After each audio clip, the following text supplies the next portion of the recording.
Hey Clay, Melissa Rowland, Bay Area News Group. Can you kind of walk us through what was going through your head early in the game when you picked up a couple of those fouls, and then in the second quarter it seemed like you were the one who single-handedly prevented the game from getting more out of hand for the Warriors. Just walk us through all that. I won't say I single-handedly did, 'cause a lot of my shots come from my teammates creating, so without them I would not get the looks I do. But I was very frustrated in the first 4 minutes. Picking up 3 fouls is inexcusable, especially for a player who's been in the league for 7 years. It's something I can't do next series, and luckily I got great teammates who held me up and kept me poised throughout the game. But I cannot do that next series. That's a big no-no, and learned my lesson. Those guys are great at drawing fouls, but I got to be smarter than that. That really hurt. I hate not being out there when I'm supposed to. Christy Reekin from the Associated Press. Whenever y'all fell behind again big, like y'all did last game, how were you able to bounce back again, and what was the thought at halftime when you're down again kind of big? The thought at halftime was how bad we played on the offensive end. Coach Kerr told us that might have been the worst offensive half we've had all year, yet we're only down 11 points. So we were actually encouraged, believe it or not.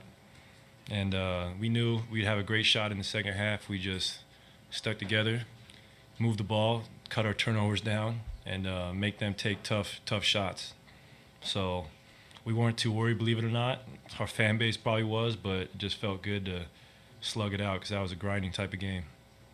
Down here in front, John Dickinson, 95.7 The Game. Just what can you say about the third quarter, and in particular Steph getting rolling as he does so often in the third, and then Kevin Durant kind of carrying you guys down the stretch with some big hoops to seal the deal? I mean, those guys are amazing.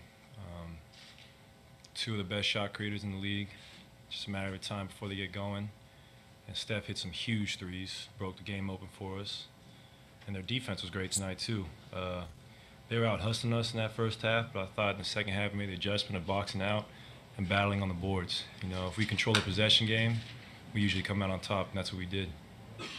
Clay, Mark Medina, Bay Area News Group. Regarding Steph and Kevin, just with the way Houston defended you guys throughout the series, how did you see that dynamic evolve in terms of knowing when to go to Steph, when to go to Kevin? We're at our best, I think, when we move the ball and then go to them, whether it's later in the shot clock or later in the game. If we develop great movement and the ball's just zipping around, that's when we can, when the fourth quarter comes, you know what, we can throw it into a 6'11" dude who can get a shot over everybody, or give it to our point guard who can pull up from anywhere after, you know, we got the defense spread out. Because when everyone touches it and everyone's making shots, the defense spreads, gives them more lanes to create and more ability to make a shot.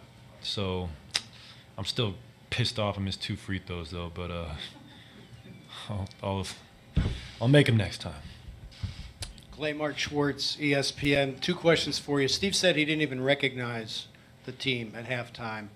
Why is it when you play like that you guys don't worry at all? Because we know we can make an 11-point lead evaporate in about 2 minutes of good basketball. So, especially with the pace we play when we're on our game, we can get up and down. And our defense, too. When we're in passing lanes, creating turnovers, we're the best team in the world running the break. And that's what we did in the second half. And we were hunting great shots. We weren't settling just for early shot clock, one-on-one. We moved the ball well. Steph was hitting off screens, and KD was doing his thing, and it just gives everybody a lift. And secondly, what is it about this crazy night that makes you most proud? It's our resiliency. You know, it was looking ugly for us for about 30 minutes. We stuck with it, and give Houston a ton of credit. They played a great series, man. They made us work for everything. And it sucks what happened to CP. He deserved better than that, but it's just a crappy part of the game with injuries. And I know he's a competitor, so it's probably killing him not to be out there. And James Harden almost single-handedly put his team on his back. He's asked to do a lot. So I'm just proud of the way we just battled. We've been through a lot with this team, and believe it or not, you know, it's not all success with the Warriors. You know, we got our bumps throughout the season, but to get to this point again, we earned it. Clay, to your left, in terms of the challenges that you've had through this run, 4 straight finals, where would the Rockets rank, and how tough has it been just going through this series to this team just to get back to the finals? Man, they're one of the toughest opponents I've played, or we've played. It's hard to rank, but they're definitely up near the top.